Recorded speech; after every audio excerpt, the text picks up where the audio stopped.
Hello students, welcome to AffairsCloud. My name is Shashmita. We have an app by the name CareersCloud which you can go and download through the Play Store. Once you have downloaded the application, you will easily be able to log in using your Gmail ID. And once you have logged in, you will be redirected to this page where you will be getting this URL. And there will be option for home, all courses, my courses and doubt section in this application. You will be getting multiple PDFs, multiple content on daily basis that will be enhancing your learning. Our first segment is daily current affairs. We make sure to provide you current affairs on a daily basis in both English as well as Hindi. The PDFs for the same are uploaded on our application, and apart from this, we also make sure to provide you with quizzes that will help you to revise the content after you have gone through the PDF. Next comes our weekly content.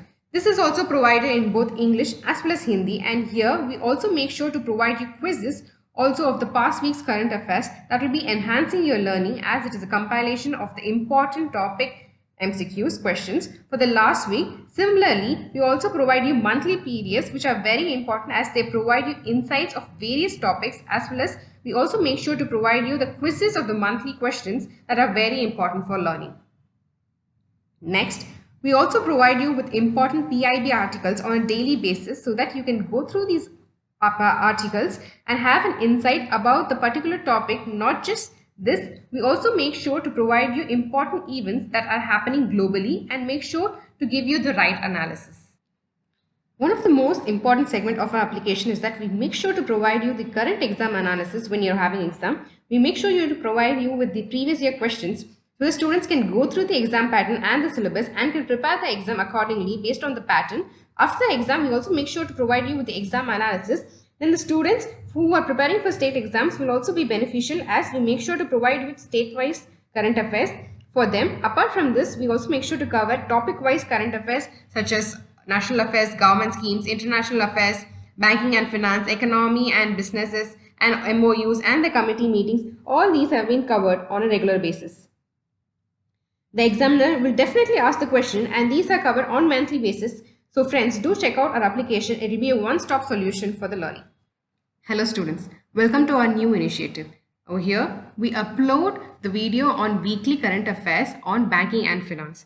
We are sure that this will enhance your knowledge and strengthen your knowledge on this topic, banking and finance. Current banking news. The first news is that RBI issues a framework for recognizing an SRO. So, what is an SRO? SRO is nothing but a self-regulatory organization. In recent news, we have heard that RBI has imposed hefty fines on Paytm, and it has also on the verdict of shutting down the payment bank. Why is it so? Because Paytm has not complied to many of its previous complaints, non-compliance, and also material supervisory concerns.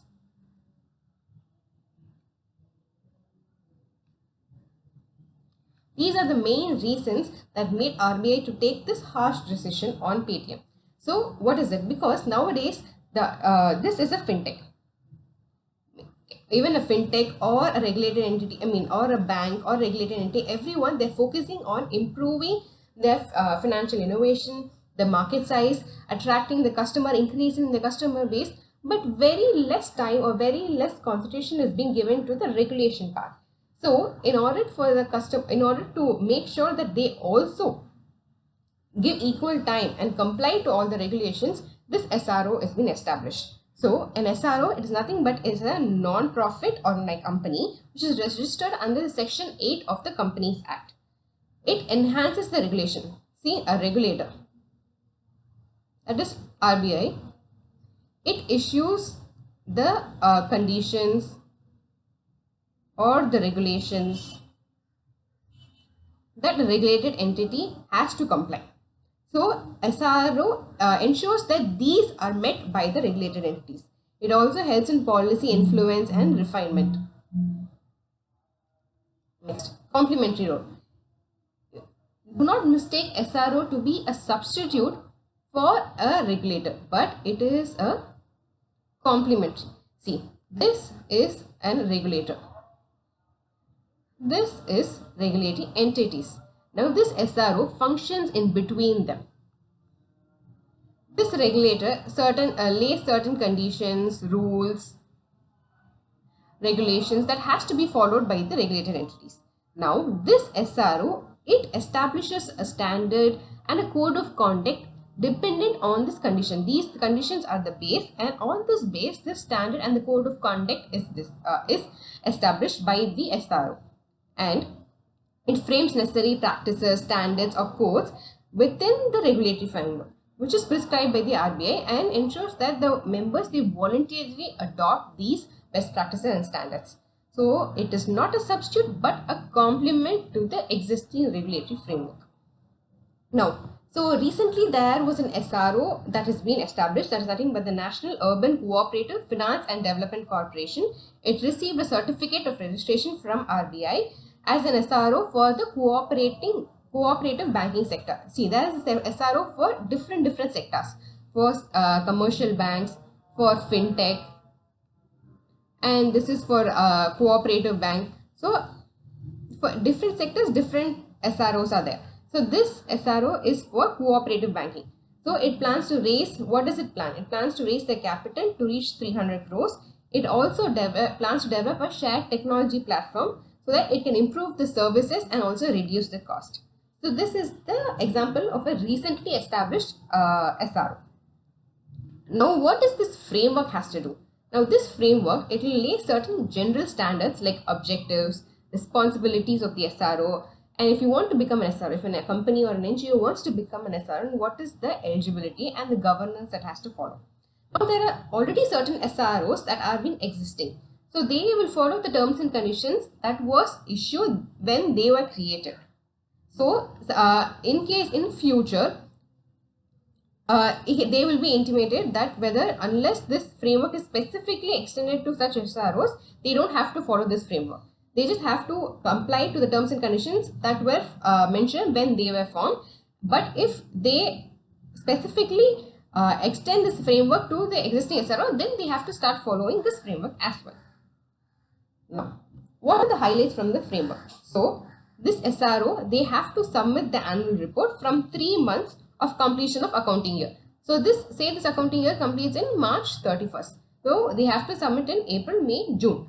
So, 3 months. So, in June, they have to submit this annual report. And if needed, the RBI can inspect the books of SRO. Either they can inspect it themselves or they can appoint an audit firm on behalf of them to inspect the books. Next, suppose an RBI has given a NGO that an SRO status, but in future time, it is seen that it is not performing to its fullest, that it is detrimental to the public interest and the stakeholder, then the RBI has the power to revoke the recognition that it had granted to the SRO. Now, fit and proper criteria. We all know what is fit and proper criteria. This is applicable even to the regulated entities. So, it comes in the context when you want to appoint any board of directors. They have to follow this fit and proper criteria. They have to have good knowledge, financial knowledge. They should not be any convict of any crime, and they should be of this certain age, and they should have this many years of experience in banking sector or certain sectors. All this fit and proper criteria also applies to the SRO. Apart from that, 1/3 of the directors, including the chairperson, should be independent directors so that there is no any biased decision taken. And if at all these directors change, then the changes or which director has been appointed, which director has been replaced, these all changes should be reported to the RBI immediately. An SRO should also have a skilled human resource and technical capabilities, and the governance should also be transparent for the efficient functioning of an SRO. RBI has ordered Agency Bank to facilitate the government transaction on March 31st. We know that the March 31st is the financial closing, last day of the financial closing year. So RBI is instructed to keep all branches of banks that they handle the government transactions to remain open on March 31st, so that to ensure that all the transactions for that physical year is accounted. So there are currently 33 agencies banks, and these banks have to be remain open on March 31st. Next, RBI extends the deadline for submission of entries for financial literacy hackathon. This financial literacy hackathon is being conducted specifically for postgraduate students, and the previous deadline was March 20th and it's now been extended up to April 15th.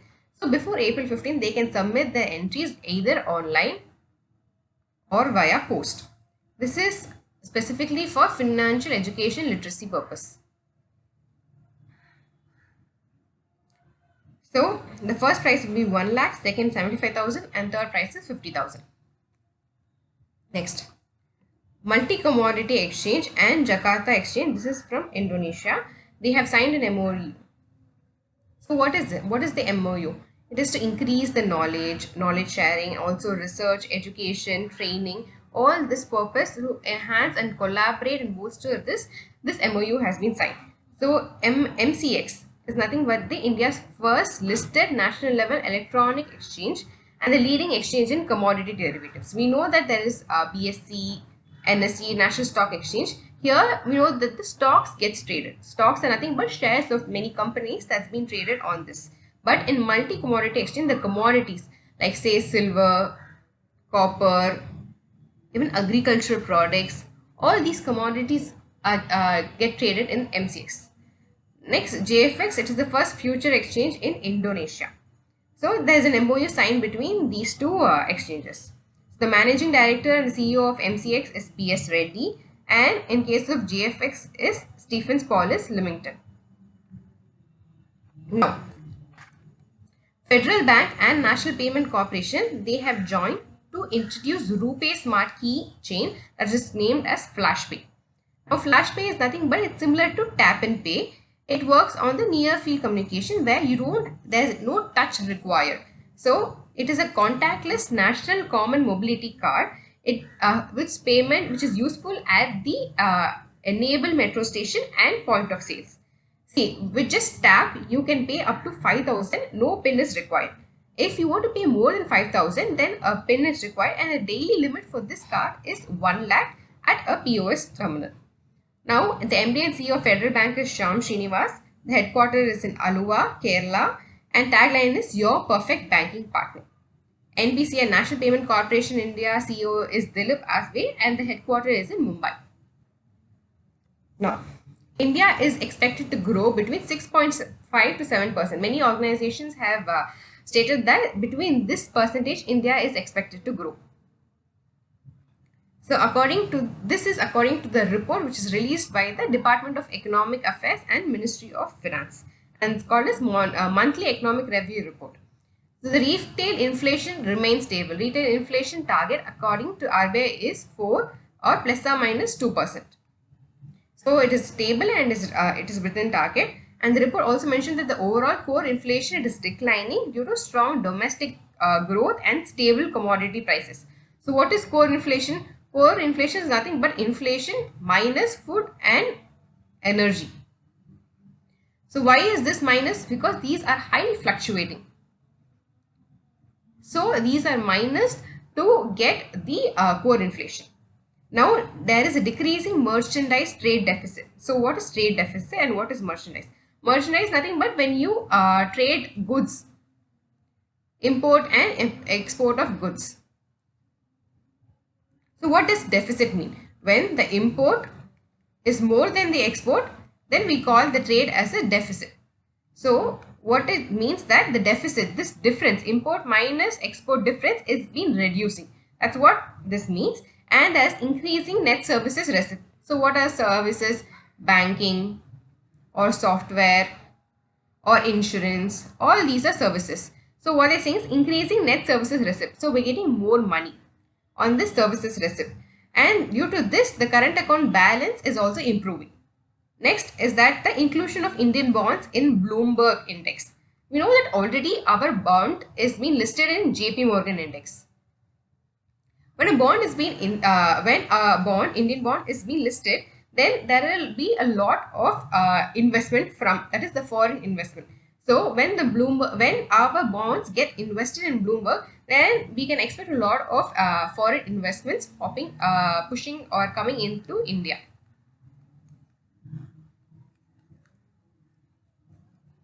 So what are the projections? RBI is projecting a 7% GDP financial 25.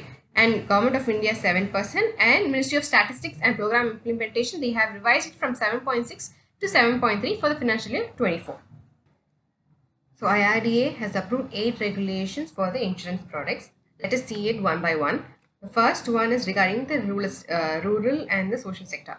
We know that the insurance penetration in India is very less.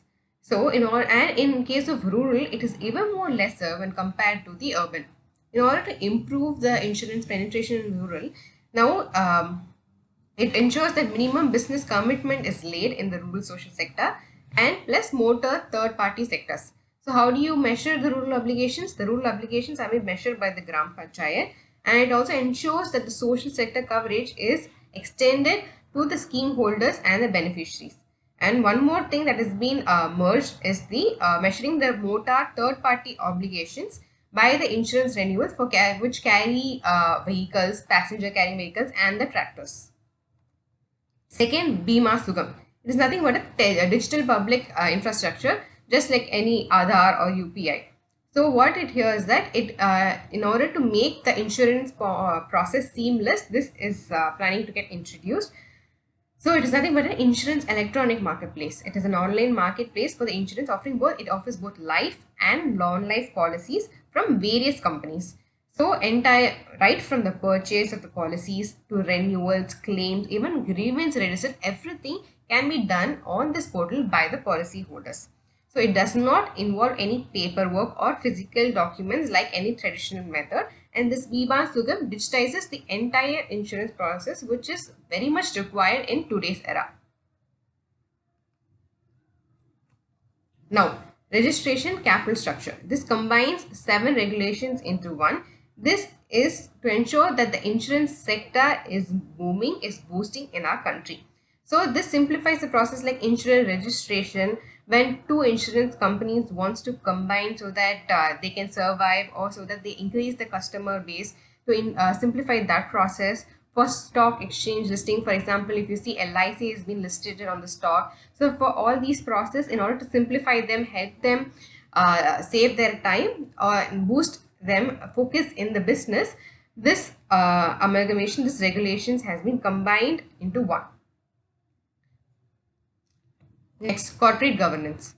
We know that this corporate governance is there in any company, is there in a regulated entity, NBFC, so that they function very effectively and efficiently. Similarly, a robust governance framework is also required for the insurance. So what does this corporate governance contain? It defines the roles and the responsibilities of the board and the management. Make sure that they function in a transparent manner. They are accountable for all the mistakes that they do, if they do, and also ethically conduct. All these are defined in the corporate governance. So this is the first formal regulation. So that is very important for the governance in insurance. This also not only enhances the business, but also enhances the trust and the confidence among the stakeholders. Now, fifth one is that insurance products. It consolidates 6 regulations into a single framework.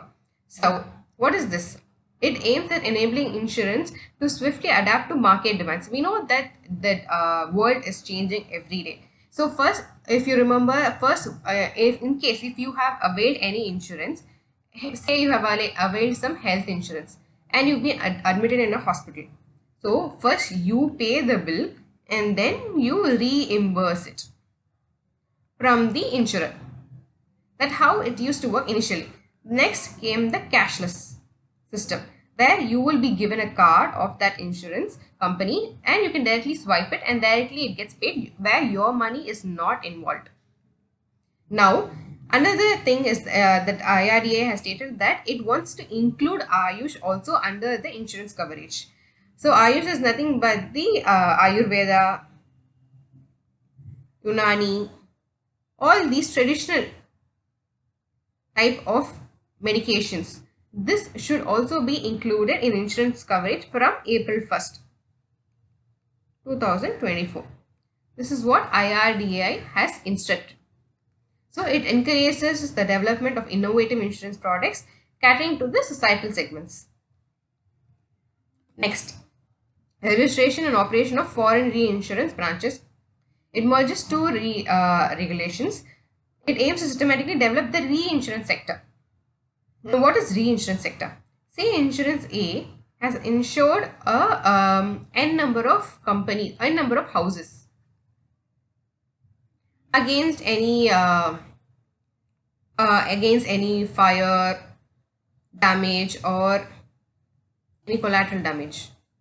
They have insured so many, say some 1,000 houses. Now it's worried. What if 1,000 houses get affected? Now what will I do? How can I give them the money? It is worried. So what it takes that why can't I insure my insurance? So in that case, it goes to another insurance company B in order to reduce its liabilities which may occur. So it gets again insured. So and the insurance is again insured. So this is called as reinsurance. This is done to reduce the liability. So this is the process of reinsurance. So we have to improve the reinsurance sector in India. We have to promote it and also streamline the operation of entities engaged in reinsurance. So one good example of a reinsurance in our country is GIC Reinsurance. It's the only reinsurance company in India. It is also ranked 16th globally. Next, seventh one, it is the actual finance and investment functions of the insurers. It merges 9 regulations into one framework. Okay, now what is this? See, we know that an insurance collects the premium. Do you think it will keep the premium with itself? No, it will go and invest it in the markets. And from the markets return, it settles the claim of the customers. So this is how an insurance company basically works. So we have to improve the efficiency and responsiveness of the insurers, the finance and the investment functions. These regulations have been merged. Okay. This will also benefit the policy holders and also facilitate the smoother operations in the insurance sector. Next, the last one, protection of the policy holders.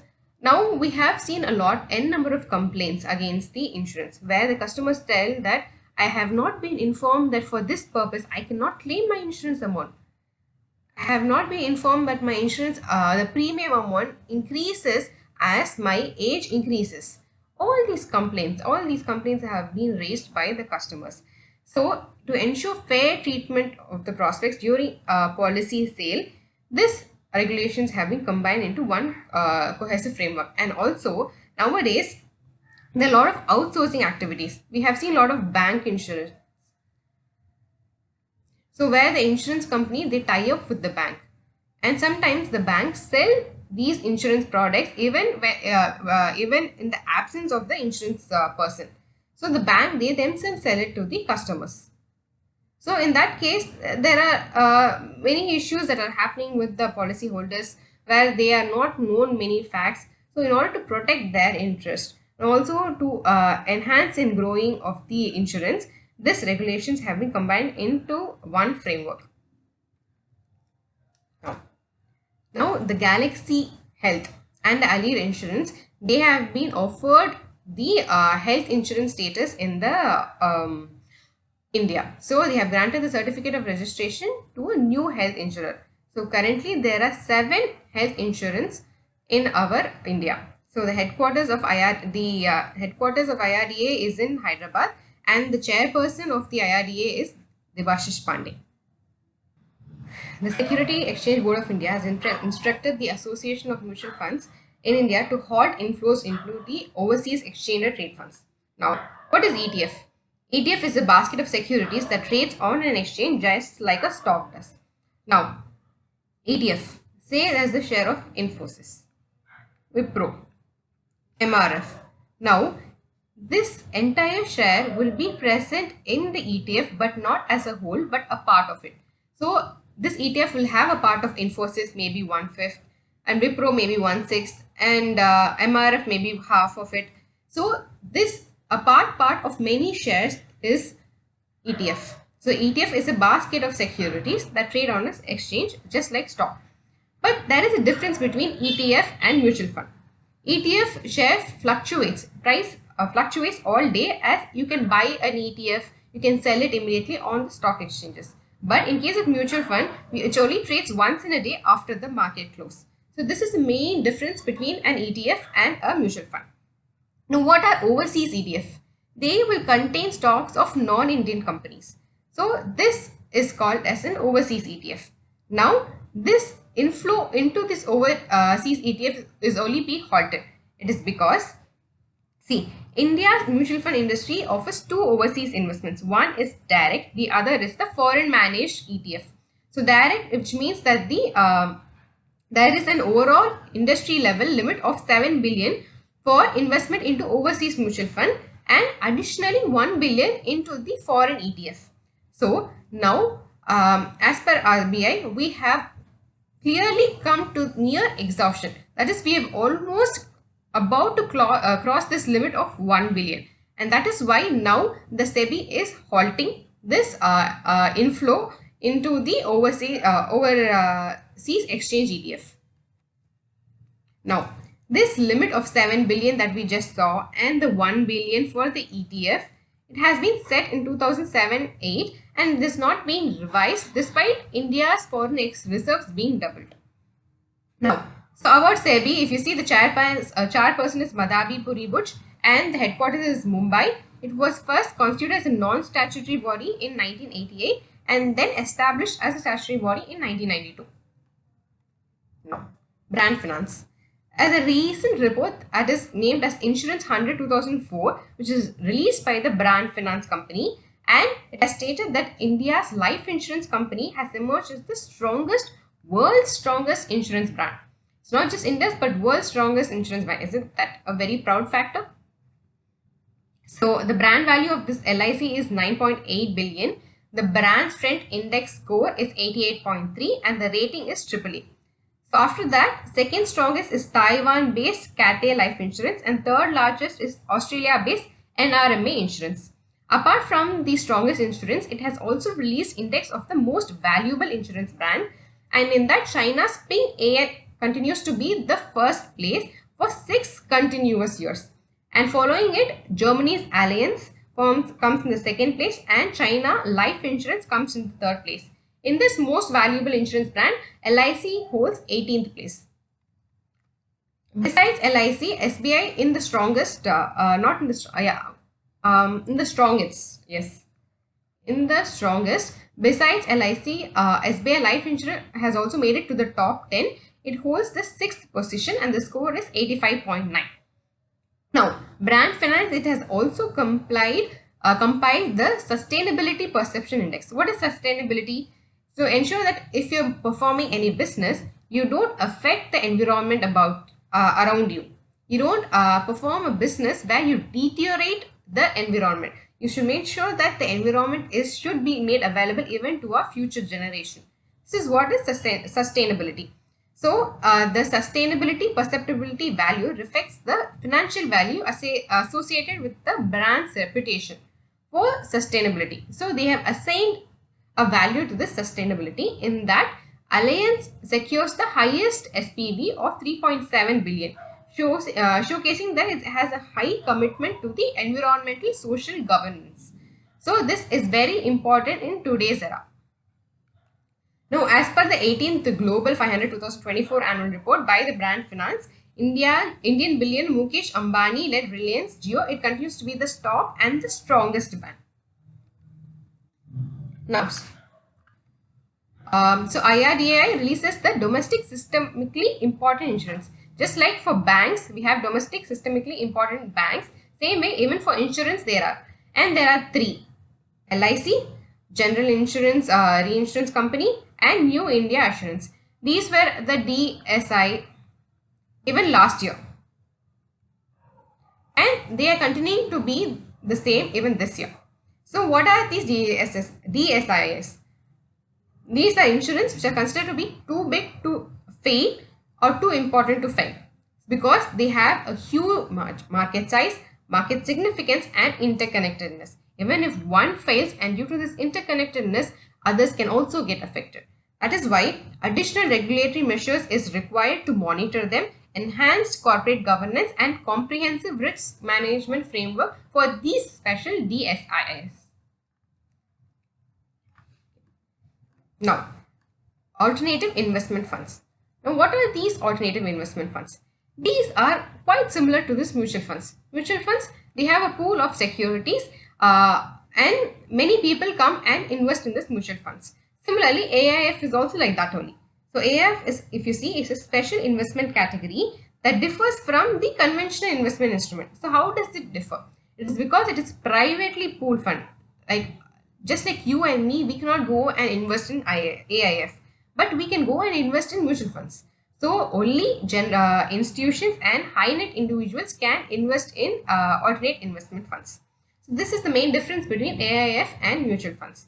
Now, the RBI, it has issued directives to address the regulatory concerns related to the instruments by related to the investment by the regulated entities in the AIF.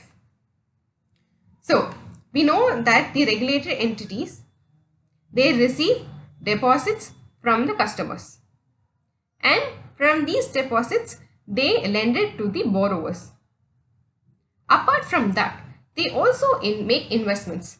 They make investments in government securities, in equities, in bonds, commercial papers, certificate of deposits. These are many of the instruments that they make investments.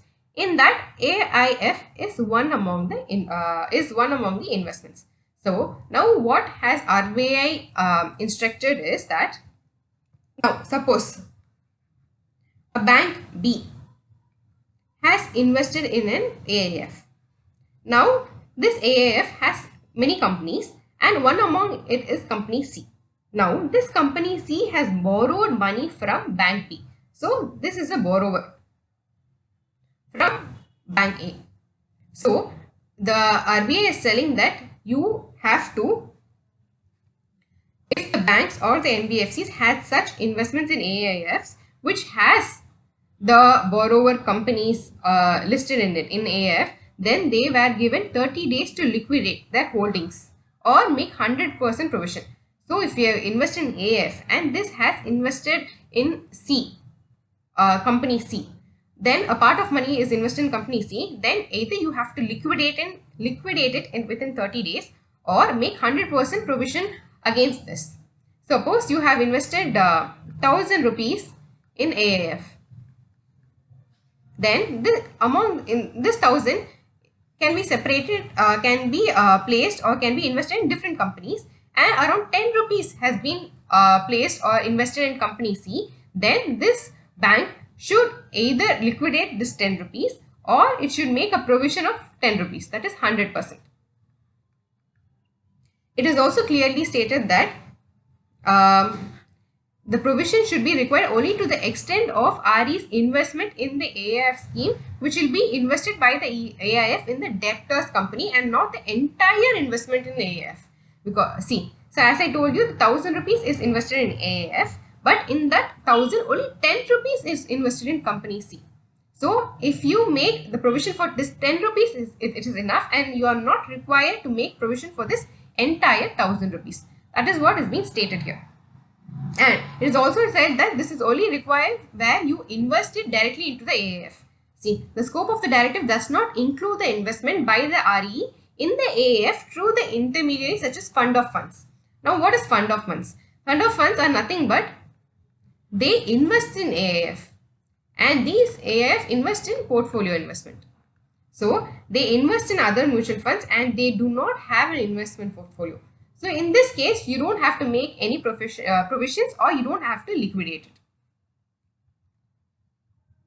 So, these instructions are issued in excess of its power conferred with Section 2135A of Banking Regulation Act 1949, also along with Section 56 and Section 30A, 32, 33 of the National Housing Bank.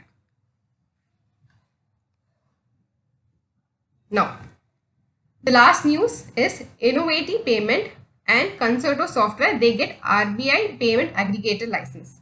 Now, what is a payment aggregator? It is a third-party service provider that enables customer to make and business to accept payments online. See, I am customer A. Now, I visit Amazon site. I buy some product. I pay it using my UPI. This is the seller. but he does not have the architecture to accept UPI payments. In that, what will it do? Now there is an intermediary that is called as payment aggregator. What this payment aggregator does is that it collects the money, and then it has a dealing with this Amazon, with the customer UPI bank, and it has a deal with the seller also. So it collects the money and then offers the money to the seller. In this way, the seller and the buyer gets connected via the payment aggregator. So they enable the clients to accept various payment methods such as debit card, credit card, and EMI, UPI, bank transfer, and e-mandates, and then transfers the money to the seller. And the days and all are that they have certain conditions and agreements that have been developed or signed between the seller and the payment aggregator. So these are the banking current affair news. Thank you. Thank you for watching the session. I hope you had enjoyed it. We're also available in Telegram under the name AffairsCloud_official. We also have an Instagram handle. Apart from this, you can contact us directly on 9677333862 regarding any courses that we offer or regarding any payment issues. You can contact directly on this number. Thank you.